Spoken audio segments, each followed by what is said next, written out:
ایمان سے بتاؤ، ایک طرف میرے طرف میرے پاس لاکھوں روپے، میں اپنی بیٹی کو 10 لاکھ کا سامان دیتا ہوں، 15 کا دیتا ہوں، میرے ساتھ میرا دوسرا بھائی غریب ہے، اب اس کا کیا بنے گا؟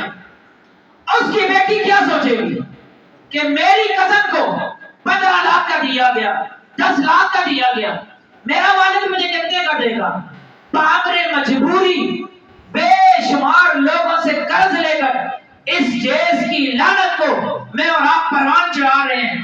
اگلا بندہ جس کے گھر میں جا رہا ہے اس کو پتہ بھی ہے، اس کو بھی پتہ ہے اس بندے کے حالات کس قسم کے ہیں، اس نے قرض لیا ہے، اس نے لوگوں سے پیسے مانگے، اس کے معاملات کس طرح چلے ہیں، ساری کی ساری چیزیں ہمیں خبر ہوتی ہے، لیکن بے شرمی سے کبوتر کی طرح آنکھیں بند کر کے اس سامان کو اپنے گھر کی زینت بناتے ہیں۔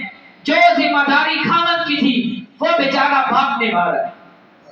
باپ 3 وجوہات کی بنا پر یہ سب کچھ کر رہا ہے جو مجھے سمجھ آئی۔